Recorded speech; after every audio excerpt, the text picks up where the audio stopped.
봅시다. 로마서 1장 1절부터 4절까지 교독하겠습니다.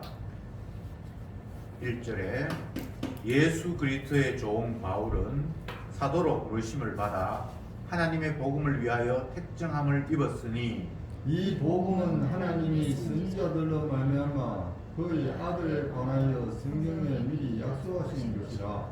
이 아들로 말하면 육신으로는 다윗의 혈통에서 나셨고 성결의 영으로는 죽은 가운데서 부활하여 능력으로 하나님의 아들로 인정되셨으니 곧 우리 주 예수 그리스도시니라. 아멘. 로마서는 사도 바울이 로마에 있는 성도들에게 보내는 편지지요. 로마 교회가 언제 설립됐는가? 바울이 직접 로마에 가서 복음 전해서 로마 교회가 만들어진 건 아니고요. 성경에 정확한 기록은 없지만 예수님이 돌아가시고 난 이후에 처음 오순절날 성령이 임했고 그때에 오순절에 유대인 흩어져 있는 유대인들이 다 유대 명절이 되어서 예루살렘에 모였을 때에 바울이 성령이 충만해서 복음을 전하고 그렇게 했을 때에 아마 로마에서 온 유대인들이 복음을 받아들여서 다시 돌아가서 그 로마의 교회가 형성되었을 것이다. 그렇게 그냥 막연하게 추측을 하지만 정확하게 성경에서는 로마 교회가 어떻게 해서 형성됐다라는 기록은 없습니다. 어쨌건 예수님이 부활승천하시고 난 이후 첫 번째 오순절날 주의 영이 임했고 그때에 많은 성도들이 성령을 받아서 예수님에 대한 복음을 처음으로 이제 받아들이게 된 계기가 형성이 되는데, 그리고 난 이후에 바울이 훨씬 오순절을 바울은 성령 받은 거 아니고 훨씬 그 이후에 주의 영이 임해서 바울이 예수 믿게 되었고, 바울은 예수 믿고 난 이후에 성령의 능력을 힘입어서 3차에 걸쳐서 전도 여행을 떠나거든요. 처음 전도 여행을 떠날 때는 아시아 주변을 돌았고, 두 번째는 유럽 쪽을 갔고, 세 번째는 아시아 유럽을 전체 다를 한 번씩 자기가 전했던 곳을 다시 돌아다니면서 이제 3차의 전도 여행이 사도행전에 기록되어 있는데, 바울이 로마에 편지를 쓴 것은 3차 전도 여행 끝 무렵에 로마에 편지를 한 것으로 그렇게 추측을 합니다. 그러면 예수님이 돌아가신 것이 주후 33년, 예수님이 33살에 돌아가셨으니까, 그리고 바울이 로마 교회 편지를 쓴 것은 약 57년경, 그러니까 예수님 돌아가시고 난 이후에 약 15년 정도 후에 로마에 편지를 썼다. 그러면 로마 교회가 처음 생겨지고 난 이후에 15년이 지나서 바울이 로마 교회에 편지를 했다. 이렇게 이제 대충 추측을 할 수 있습니다. 그러면 복음을 받고 난 이후에 약 15년이 되어서 바울로부터 편지를 받았다. 우리가 예수 믿고 난 이후에 한 15년 정도 됐다고 하면 꽤 이제 복음에 대해서 정리가 됐고 어느 정도 자신감을 가진 그런 세월이라고 할 수 있겠죠. 내가 교회 다니고 예수 믿은 지가 한 15년 됐다고 하면. 그런데 15년 정도가 복음을 받아들였고 그런 정도에서 외부에서 바울이라는 사람이 복음이라는 것으로 편지가 왔고, 그럼 내가 알고 있는 복음과 사도가 편지를 통해서 이게 복음이야 라고 했던 것이 그냥 일치하면 좋겠는데 다른 부분이 분명히 있을 수 있겠죠. 그런 생각을 가지고 로마서를 다시 한번 차근차근 보도록 합시다. 1절에 예수 그리스도의 종 바울은 이렇게 시작이 됩니다. 우리가 볼 때는 이게 평범한 표현인 것 같은데 예수 믿는 사람들은 자기 자신을 하나님의 종이라고 이렇게 말하지 예수 그리스도의 종이라고 하지를 않습니다.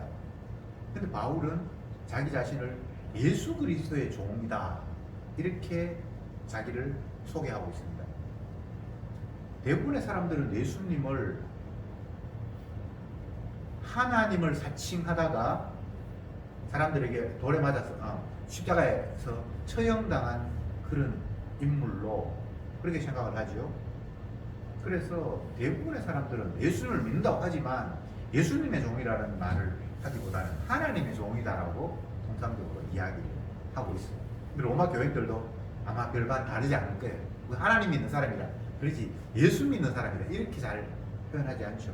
우리의 입장에서는 세월이 많이 지나서 뭐 하나님을 믿는 거나 예수를 믿는 거나 뭐 그게 예수님이 하나님이고 하니까 그냥 별로 큰 차이가 없다라고 생각할 수 있는데, 바울이 서신으로 로마에 있는 성도들에게 편지를 할 이 당시에 자기 자신은 하나님의 종이라기보다는 예수님의 종이다라고 소개하는 게 굉장히 충격적인 표현입니다.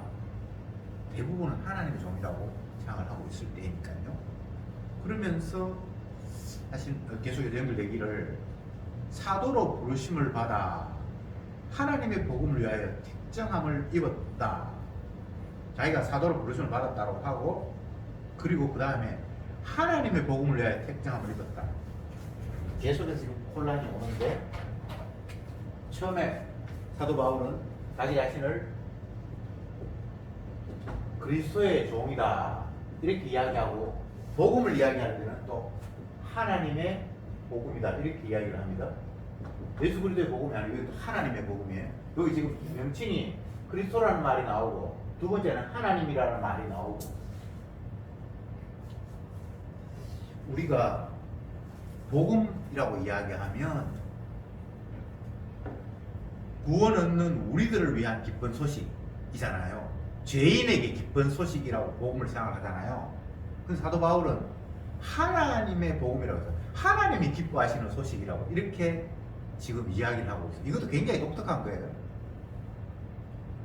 우리는 모든 말씀들을 나 위주로 해석을 하는 거기 때문에 하나님이 우리에게 뭐 어떤 소식을 전해주었다, 예수님 십자가에 못 박혔다, 그 십자가의 의미가 무엇이다 이렇게 얘기할 때 우리에게 기쁜 소식이다라고 생각을 하잖아요.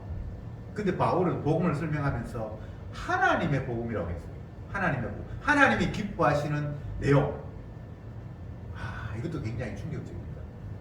제가 지금 바울이 로마에 있는 교인들에게 편지를 하는 것이 로마서라고 하면서 말씀을 드리면서, 로마인들은 추측하기를 복음을 받아들이지가 이제 한 15년 정도 되어서 어느 정도 세월이 지나서 그들은 복음을 잘 알고 있고 그렇게 어느 정도 자부할 수 있는 그런 자들에게 바울이 이게 복음이야 라고 처음 편지를 보냈는데, 그들의 입장에서는 굉장히 좀 생소하고 뭔가 우리가 알고 있는 게 이 정도였는데 이게 지금 바울이 이야기하는 거는 뭔가 조금 다른 면이 있네 라고 이렇게 받아들일 수밖에 없다라고 전제하면서 제가 지금 말씀을 해석하는 거예요. 자기를 하나님의 종도 아니고 예수님의 종이라고 했고, 그 다음에 복음을 하나님의 복음이다라고 지금 하고 있다는 겁니다. 너에게 즐거운 소식이 아니고 하나님이 즐거워하고 기뻐하는 소식을 위해서 하나님이 나를 불렀다 이렇게 말을 시작합니다. 복음은 물론 성도들에게 기쁜 소식이죠. 죄인들에게 주님이 십자가에 못 박히심으로 말미암아 우리 죄가 깨끗하게 사해졌다라는 것이 죄인들의 입장에서 그건 분명히 기쁜 소식이 맞습니다. 그러나 근본적으로는 내가 기쁘기 이전에, 죄인인 내가 사함받았다라는 것 때문에 기뻐하기 이전에 하나님이 기뻐하는 내용이라는 거예요. 바울의 지금 설명이. 그러니까 이게 인간 중심으로 하나님의 말씀을 해석하고 받아들인 입장에서는 네 중심의 소식이 아니고 하나님의 원하고 즐거워하시는 일이야 라고 이야기를 시작하고 있습니다. 사도 바울은 자기 자신이 율법의 의로는 흠이 없는 사람이다 라고 자기 자신을 빌립보 교회에 편지하면서 소개한 적이 있어요. 물론 그건 예수 믿기 전에 그냥 막연하게 하나님을 믿고 구약의 율법을 받아들이면서 그 율법에 근거해서 자기의 신앙생활을 생각해 볼 때에 율법의 의로는 흠이 없게끔 자기가 생활했다 이렇게 이야기를 해요. 이거 과장 아닙니다. 어떤 부자가 예수님이 찾아와서 내가 무슨 선한 일을 하면 영생을 얻을 수 있겠습니까? 라고 이렇게 질문했을 때 선한 분은 한 분밖에 없다 라고 이야기하면서 하나님의 율법이 뭐라고 기록되어 있느냐 하니까 내가 어릴 때부터 율법은 다 지켰습니다 이렇게 이야기를 하잖아요. 그 과장이 아니거든요. 자기의 수준에서는 정말 지킨 거거든요. 이런 표현들을 우리가 너무 그냥 그들 신앙 없으니까 그렇게 착각했겠지라고 우리가 너무 가볍게 넘겨버리는데 그러면 안 돼요. 그들의 입장에서는 바울이 나는 율법의 의로 흠이 없다든지 그 부자가 주님을 찾아와서 나는 어릴 때부터 율법을 지켰습니다라든지 또 아니면 서기관이나 이런 사람들이 주님께서 비판하고 욕할 때에 그들은 나는 뭐 난지 8일 만에 할례를 받았고 안식일을 지켰고 구제했고 11조 했고 막 이렇게 얘기했을 때 그게 과장이 아닙니다. 진짜 그들은 말씀 그대로 순종하면서 살았던 사람이에요. 그런데 그 자기의 완벽한 율법에 의한 순종하는 철저한 삶이 성령이 오고 난 이후부터는 그게 완벽한 교만이었고 죄악이었고 자기의 수치였다라는 것이 다 밝혀지는 입장에서 사도 바울이 그래서 자기 자신을 예수님을 믿고 경배하는 것 외에 나머지 모두는 자기가 배설물처럼 여긴다. 뭐 주님을 위해서 뭘 했든 말든 그게 다 그냥 똥어줍니다. 그렇게 표현을 했단 말이죠. 그러면 지금 로마 교회가 자 조금 늦게 오신 분들을 제가 다시 한번 앞부분을 이야기해야 될 것 같아요.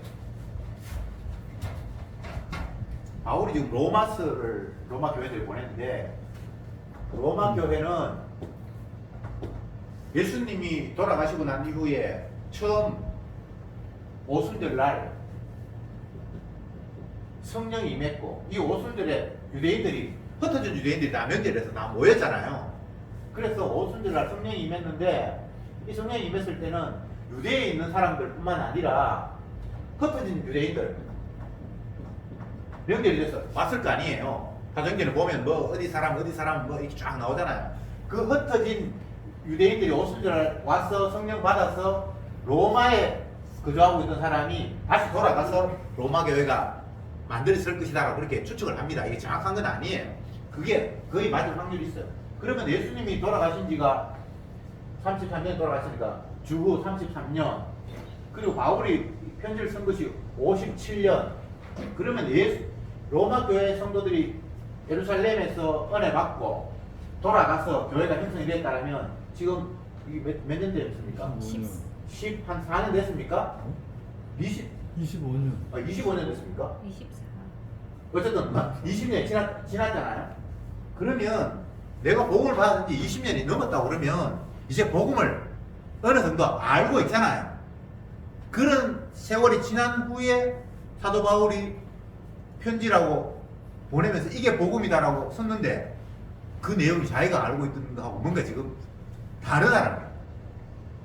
우리가 예수 열심히 믿었고 이제는 나 십자가 복음 깨닫다고 그러는데 뭔가 어디서 이게 복음이라고 편지가 날라왔는데 읽어보니까 내가 아는 것과 뭔가 다 다른 건 아니지만 상당 부분이 뭔가 차이가 있는 거예요.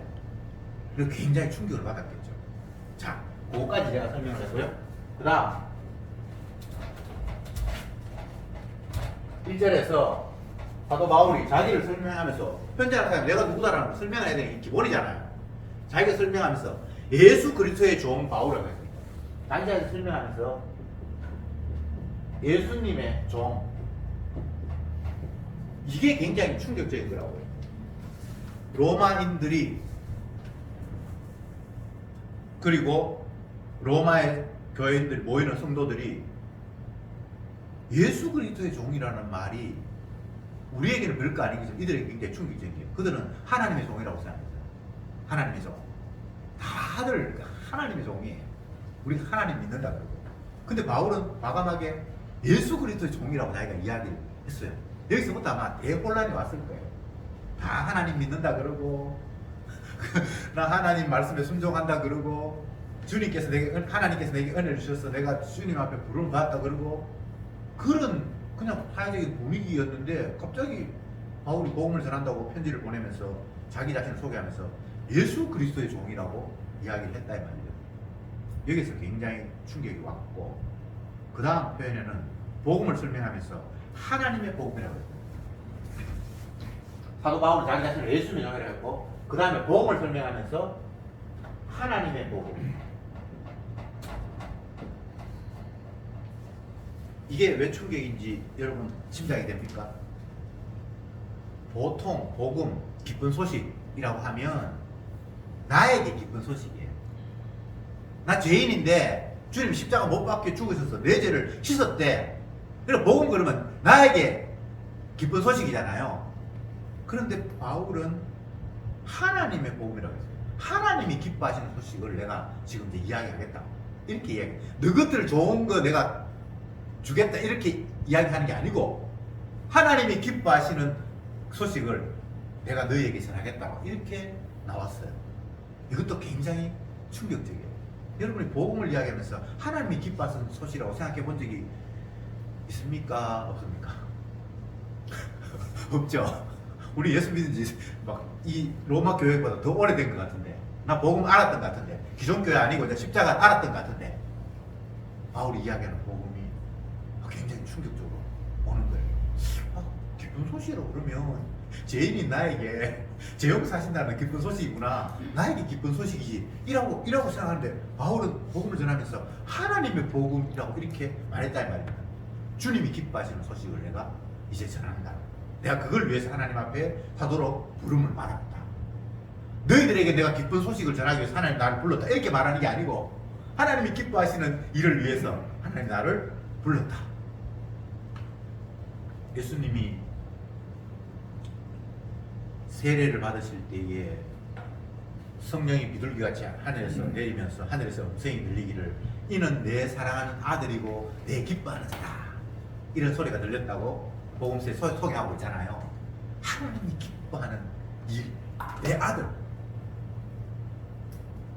그게 지금 복음이거든요. 기쁜 소식이거든요. 천사들이 나타나서 베들레헴에 하나님의 아들이 태어났다 하면서 그들이 기뻐하고 찬양하고 뭐 하늘에서는 영광이요 땅에서는 기뻐하시는 입을 사람 중에 평하다 이렇게 얘기하는데 우선 사람들도 물론 기쁘지만 하나님이 먼저 기쁜 거예요. 하나님이 자기 아들을 보내면서 그 아들에게 성령을 주시면서 하나님이 기뻐하시는 이게 내 아들이다. 내 기뻐하는 자가.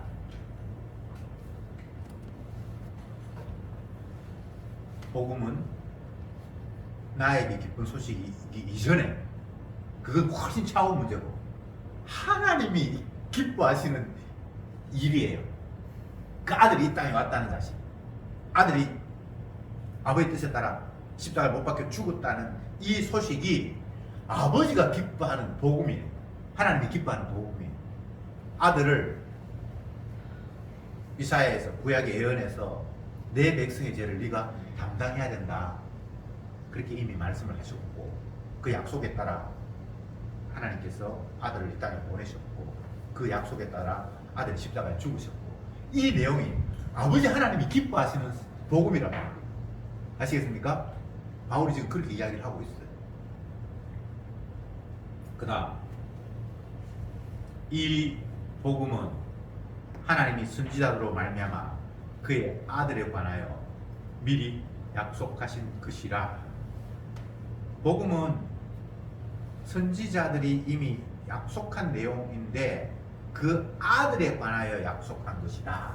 이렇게 복음을 딱 규정을 했어요. 기쁜 소식이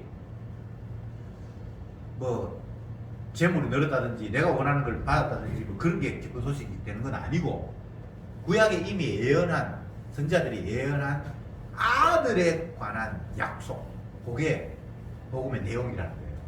그러니까 예수님 말고는 복음의 내용이 들어가면 안 되겠죠. 아들에 관해서. 그래서 예수님은 성경의 모든 내용을 내 이야기 한 건데 라고 못 박아버렸죠. 예수님 당시에 복음을 잘 이해한다고 생각을 하고 성경 말씀을 열심히 연구했던 지도자들, 똑똑한 사람들이 모세율법을 펴놓고 이렇게 하면 복 받고 이렇게 하면 우리가 하나님 나라에 가고 구원을 얻겠구나 라고 열심히 생각을 하고 정말 죽도록 충성하고 율법의 의로는 뭐 흠이 없고 난 어릴 때부터 율법을 다 지켰습니다 라고 이런 사람이 수술하게 많은 그런 때에 예수님이 너희 애비는 마귀다 그러고 막 네가 하는 일들은 다 죄다 라고 그렇게 공격을 했을 때에 얼마나 그들이 충격이 컸겠습니까? 그들은 하나님의 말씀이 즐거운 소식, 행복한 소식, 기쁜 소식이라고 생각하면서 날마다 뭐 이마에 새기고 손바닥에 뭐 이렇게 메고 다니고 외우고 그렇게 했단 말이에요. 그런데 주님은 너희들이 모세 율법을 가지고 뭐 이렇게 이야기하는데 그게 너희들에게 구원을 주는 그런 게 아니고 네가 그 말씀 따라서 순종한다고 해서 구원 얻는 그런 내용이 아니고 그 모세가 말한 거는 예수 나가 이야기한 거야 라고 예수님이 그렇게 일방적으로 자기를 지목했다 이 말이죠. 그런데 그들이 굉장히 놀랐습니다.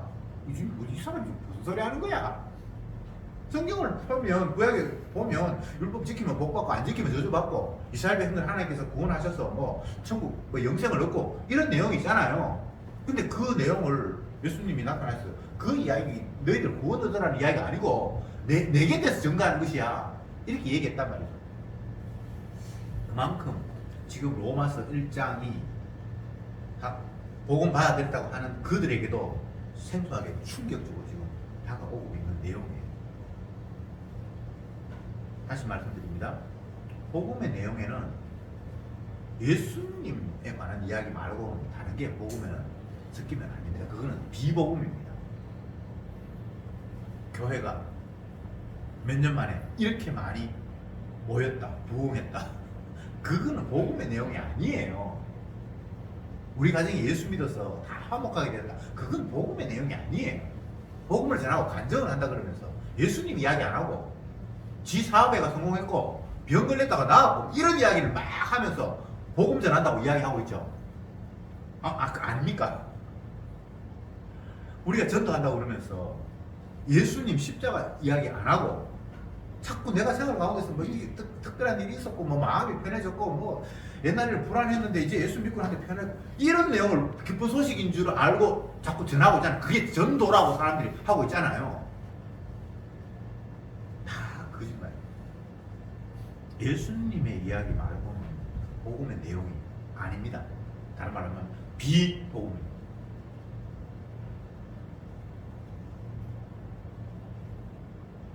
성경은 예수님의 이야기예요. 예수님 말씀처럼 모든 성경은 내게 대해서 증거합니다. 예수님 이야기예요. 그런데 그렇게 해석하지 않으면 다 거짓말이죠. 그러니까 사람들은 복음을 나를 위한 것, 나를 살리는 소식이라고 자꾸 생각을 해요. 그런데 복음은 예수님을 죽이는 이야기예요. 예수님이 죽었다는 이야기예요. 그러니까 달라도 너무 다른 거죠. 뭔가 비슷한 것도 아니고 정반대예요. 사도행전에서 오순절날 베드로가 성령을 충만해서 그곳에 모인 성도들을 향해서 막 복음을 전하는 장면이 나타나는데 그 가운데 핵심이 뭐 여러 가지가 있습니다만 2장 36절에 보면 너희가 십자가에 못 박아 죽인 이 예수를 하나님이 주와 그리스도가 되게 하셨다. 이런 내용이 있어요. 너뿐만 아니라 자기도 포함해서 우리가 십자가에 못 박아 죽여버렸던 그 예수를 하나님께서 다시 살려서 주와 그리스도가 되게 하셨다. 이거 진짜 충격적인 이야기거든요. 우리는 그분이 하나님의 아들이 아니고 하나님의 아들이라고 거짓말하고 사칭해서 율법에 의해서 죽여버렸는데 하나님이 그 죽은 아들을 다시 살리면서 우리의 주고 그리스도라고 보이셨다는 거예요. 엄청난 이야기죠. 그래서 죄인인 우리에게 죽임 당하신 분이 아니면 그분은 우리의 주가 될 수가 없고 아닌 것으로 그렇게 하나님께서 처음부터 세팅을 해놨어요. 그러니까 모든 인간들이 자기 살라고 예수님을 죽이도록 그렇게 구도를 만들어 놓고 우리에 의해서 죽임당한 그분이 나를 구원하고 나의 죄를 대속하신 주님이라는 사실로 하나님께서 모든 일들이 되도록 만들어 놓으셨다. 그러니까 지금 바울이 이 로마서에서 전하는 이 복음이 얼마나 로마의 성도라고 생각하는 그들에게 충격적으로 다가왔겠어요. 나를 위한 복음도 아니고 그게 하나님이 기뻐하시는 소식이고, 그리고 이것이 뭐 복음이라고 하면 뭐 이런저런 내용들을 다 합쳐서 결국은 내한테 기쁜 소식이 되면 된다. 근데 예수 말고는 기쁜 소식은 없고, 점점 더 우리가 생각했던 것들에 있어서 잘못됐다는 것들이 팍팍팍 이렇게 잘려져 나가잖아요. 3절에 이렇게 되어 있습니다. 이 아들로 말하면 육신으로는 다윗의 혈통으로 나셨고, 이건 뭐 대부분 사람들이 아는 내용입니다만 굳이 이렇게 말하는 이유는 구약의 예언대로 오신 분, 그분, 예수님, 그분이 메시아 맞다라는 겁니다. 마태가 복음을 시작하면서 혈통을 쫙 거론하면서 예수님이 이런 혈통으로 오셨다라고 이야기하잖아요. 그러면서 맨 앞에서 마태가 표현하기를 아브라함과 다윗의 자손 예수 이렇게 설명을 하고 있거든요. 복음을 하면서. 그리고 그게 들어가는 이유가, 우리는 자꾸 예수님을 그냥 뭐 요셉의 아들로 태어났고 그냥 목수로 살다가 그냥 까불다가 죽었다 이렇게 생각하는데, 그분이 바로 아브라함의 후손이었고 다윗의 자손이었다는 거예요. 그러면서 그 위에 족보까지 쫙쫙쫙 그걸 요셉에 태어났고 아버지 누구 그러면서 다윗하고 연결하고 아브라함하고 착 연결해버린단 말이죠. 그러니까 철저히 우리는 그냥 그분을 대충 간과했는데, 아니면 예수님을 따라다녔던 짧은 시간 동안은 그분이 기적도 행하고 능력도 행하니까 메시아 맞겠지, 그냥 막연하게 그렇게 따라다니다가 나중에 보니까 힘없이 사람들이 끌려 죽어버렸어. 그러니까 그분을 따라다녔던 이유도, 그분을 떠나버렸던 이유도 성경 말씀에 근거해서 그런 건 아니었고, 그냥 감으로 메시아라고 따라다녔던 사람들도 보리떡 5개로 5,000명을 먹이고 죽은 사람을 살리고 뭐 소경을 눈뜨게 하고 하니까 이거는 사람의 능력이 아니야, 하나님 아들 맞을 거야 라고 따라다니다가 막판 되니까 로마의 권력 앞에서 힘없이 그냥 끌려가가지고 몇 돈 못 주고 죽어버리는 모습을 보면서 에이, 하나님의 아들 이렇게 힘없을까 이렇게 생각하면서 떠나버렸단 말이죠. 따랐던 이유도 떠났던 이유도 성경에 근거한다? 아니다. 자기 감으로 근거하고 있는 거예요. 그래서 이게 바울이 복음을 전하면서 철저하게 그는 육신으로는 다윗의 혈통으로 나셨고 이렇게 이야기하는 이유가 말씀에 근거해서 그분이 누구라고 지금 따지자는 거예요. 마태가 예수를 소개하면서 아브라함의 자손이고 다윗의 후손으로 나신 분 이렇게 소개하면서 그 아버지는 요셉이고 철저하게 따져서 봐, 다윗 후손 맞잖아. 감으로 능력 행했으니까, 기적 행했으니까 신이 맞겠지. 또 감으로 에이, 세상 사람들은 잡혀 죽는 모습이 어떻게 하나님일 거야, 이렇게 따지지 말자라는 거죠. 무슨 말인지 아시겠습니까? 바울이 복음을 전하면서 복음, 하나님의 복음이고 내 복음 아니고, 이 하나님의 복음은 그 아들에 관해서 구약이 이미 예언한 내용이다. 아들에 관한 이야기다. 그러니까 아들 아닌 건 복음 아니다라고 제가 제껴놓고, 근데 그 아들을 따지고 보니까 약속대로 다윗의 혈통으로 오신 분 맞다라는 거예요. 철저히 하나님의 약속에 근거해서 그분이 메시아라고 지금 드러내고 있는 거예요. 감으로 말고, 아이고 오늘 은혜 받았다. 근데 그게 지 기분 좋으면 은혜 받았대. 그런 거 말고, 성경에서 은혜는 예수님을 발견하는 건데, 그 예수님을 발견하기 위해서는 내가 죄인 되는 게 전제되고, 이런 죄인을 위해서 예수님께서 피 흘리셨다는 것이 다가와서 그게 은혜가 되는 거거든요. 그냥 내 기분 좋고 뭐 주식이 올랐다고 기분 좋고 이래서 그게 은혜가 아니고, 은혜가 되기 위해서는 내가 죄인 되는 것.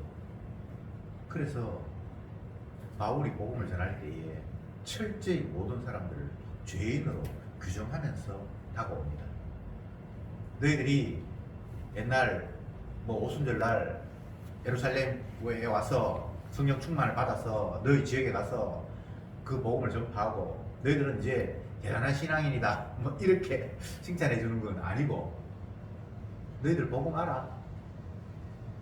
진짜 복음 알아? 하면서 내미는 것이 너희들 다 추상적으로 지식적으로 생각하는 거지 라고 다가가는 겁니다. 근데 바울이 의도해서 그런 건 아니고요. 복음의 능력 자체가 성도에게 다가올 때는 우리를 죄인 만들어요. 일부러 어떻게 하는 게 아니고 그 내용 자체가 우리를 죄인으로 만든다고. 내가 예수 믿는 것 같았더만 내 좋은 것만 생각했네. 복음 자랑했는데 그게 하나님이 기뻐하시는 소식이 아니라 내 기뻐하는 소식이네. 이렇게 복음이 다가오면 자꾸만 나를 배제하는 그런 식으로 복음이 작동을 해요. 그러니까 이건 뭐 예수 믿은 지 몇 년까지 이렇게 됩니까가 아니라 평생을 복음은 우리를 죄인으로 규정하면서 다가와요. 그래야 예수님의 십자가가 의미가 생기기 때문에 죄인을 부르러왔다는 그 예수님의 말씀이 우리에게 딱 이렇게 아우가 맞게 되어 있기 때문에 그래요. 그래서 복음은 우리를 죄인 만듭니다. 진짜 은혜 받았다 그러면 아이고 내가 또 내 죄가 발각됐네. 물론 그걸로 끝나면 안 되고, 그래서 주님의 십자가 지셨다라는 이야기가 너무나 기쁜 엄청난 감격의 소식으로 다가올 때에 그제야 은혜가 임했다. 주님이 오늘도 은혜로 나를 이끄셨구나. 이렇게 말할 수가 있습니다. 4절에 성결의 영으로는 죽은 자 가운데서 부활하여 하나님의 능력으로 하나님의 아들로 인정되셨으니 곧 우리 주 예수 그리스도라. 육신으로는 다윗 혈통, 또 영으로는 죽은 자 가운데서 하나님이 다시 살려서 부활한 것. 이게 로마서에서 나오잖아요. 예수는 우리 범죄함을 위하여 내가 죽음이 되었고 죽었고 우리의 의롭다 하심을 위하여 하나님이 살리셨다. 바울은 늘 그 이야기를 반복하고 로마서 뒷부분에 나옵니다. 그거 가지고 지금 여기 설명하면 안 되고 그것도 그때 가서 설명하도록 하고요.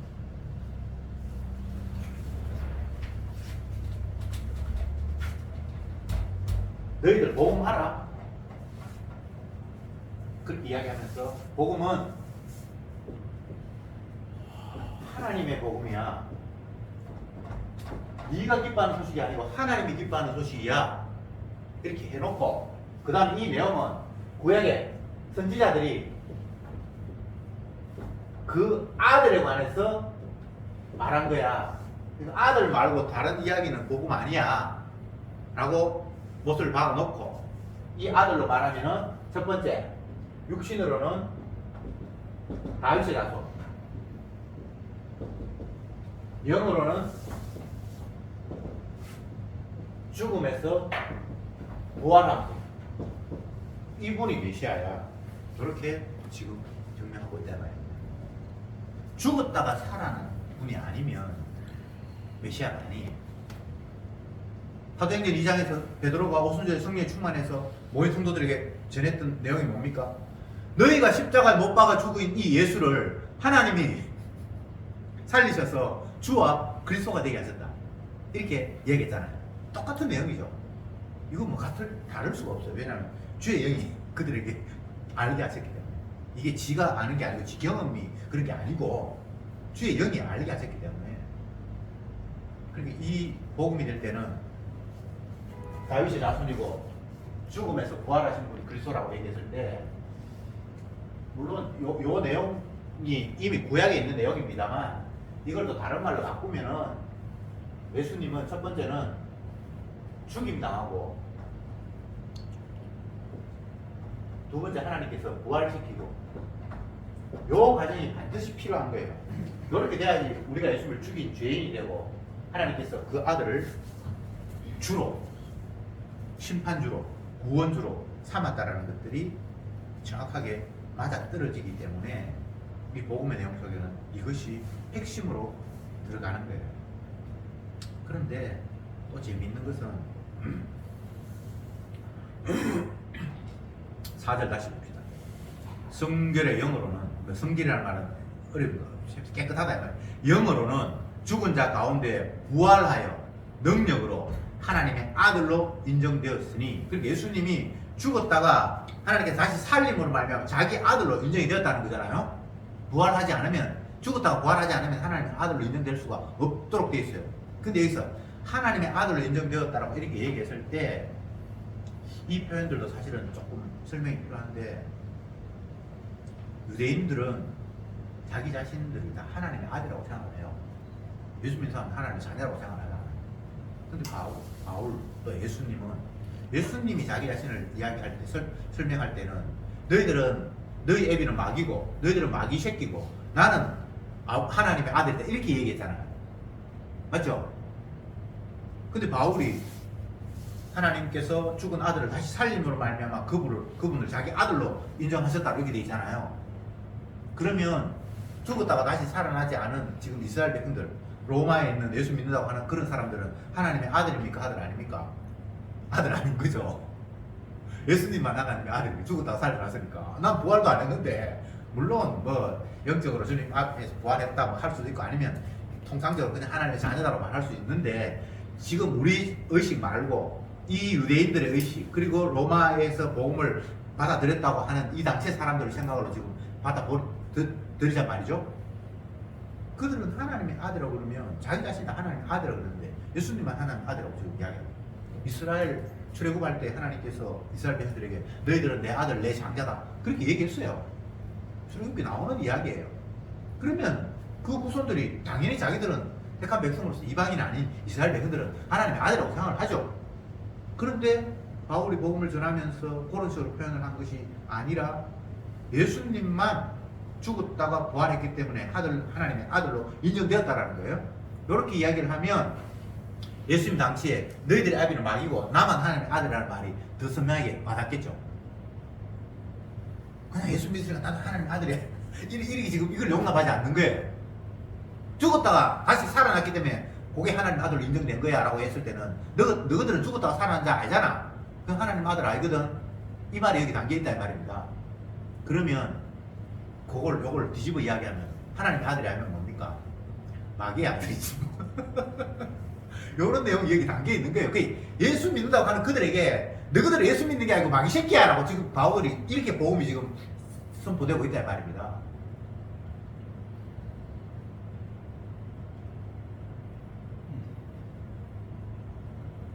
예수님은 참으로 놀라운 분입니다. 뭐 능력을 행해서 놀랍고 그런 게 아니라 하나님이 기뻐하시는 유일한 독생자예요.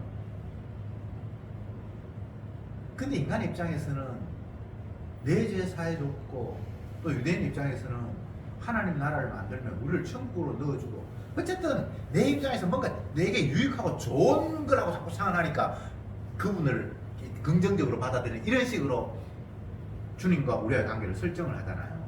근데 진짜 복음을 전하는 사도들의 입장에서는 나하고 관계를 짓기 이전에 이분은 하나님이 기뻐하시는 아들이다. 그분이 만세전에 정해서 자기 영광을, 하나님이 자기 영광, 그 아들의 영광을 위해서 이런 일을 하셨고 이렇게 일이 벌어져서 이렇게 됐다라고 객관적으로 우리를 인간의 입장에서 뭔가 이야기하는 게 싹 빼고 복음을 제시하고 있어요.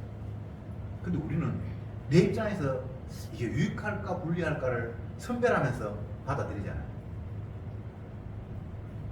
지난 일요일부터 2박 3일 동안 가야산 훈련이 있는데 많은 말씀을 하셨는데 제가 지금 갑자기 기억이 나는 게 신명기였거든요. 신명기 28장에 보면 하나님 앞에 순종하여 복을 받는다는 말이 1절부터 14절까지 나오고 15절부터 훨씬 더 길게 순종하지 못하면 저주받는다는 이야기가 기록이 돼 있죠. 옛날, 요즘은 신방 다니는 게 교회 안에 분위기인지 모르겠는데 옛날에는 신방하면서 가정 방문을 다 목사님들이 봄, 가을로 가정이 평안한지를, 그리고 가정에 가서 복을 빈다고 이 집 갔다가 저 집 갔다가 하는 그 대신방이라는 그런 게 있어요. 그러면 신명기 28장 1절부터 14절 나오는 그 말씀을 가지고 복을 빈다는 거예요. 말씀에 순종하면 이 가정이 복을 받고. 그 성경이 그것밖에 없습니까?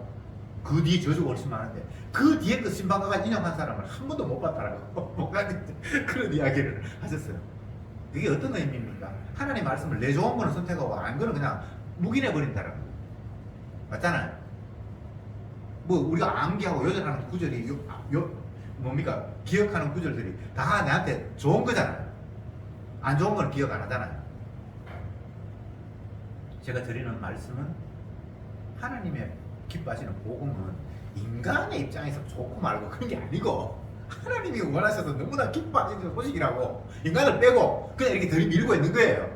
네 좋고 말고 그게 아니고 하나님이 기뻐하셔. 하나님의 복음이야. 하나님이 그 아들을 기뻐하셨고 그 아들을 자기가 원하는 대로 이 땅에 보내셔서 영광을 받는 거야라고 인간의 입장에서 싹 빼고 하나님이 너무나 기뻐서 즐거워서 이렇게 하셨어요라고 쭉 지금 펼치고 있다 이 말입니다.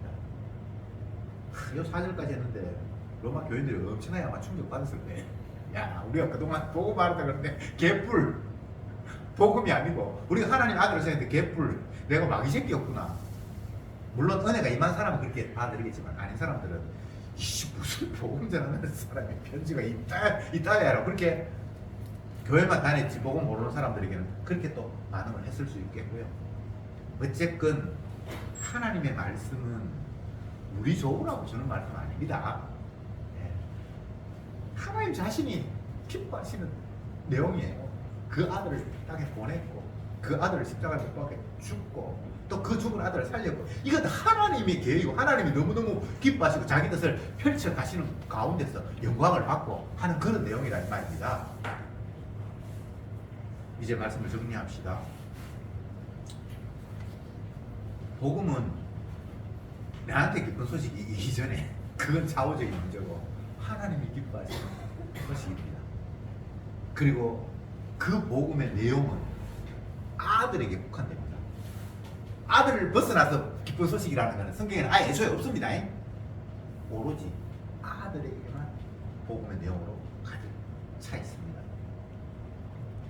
그리고 하나님께서 그 아들을 죽여서 살림으로 말미암아 죽었다가 살아난 그분 말고는 주가 없습니다. 기도합시다. 주님 감사합니다. 오늘도 사도 바울의 로마서 말씀을 잠깐 살피면서 그동안 우리들이 알았다는 복음이 얼마나 허술하고 엉터리 없는가를 다시 한번 확인한 시간이었습니다. 주여, 우리는 주가 말씀하신 그 복음이 나의 복음인 줄 알고 달려들었건만 그것이 아니라 하나님의 복음이었다는 사실을 다시 한번 일러주시니 참으로 감사합니다.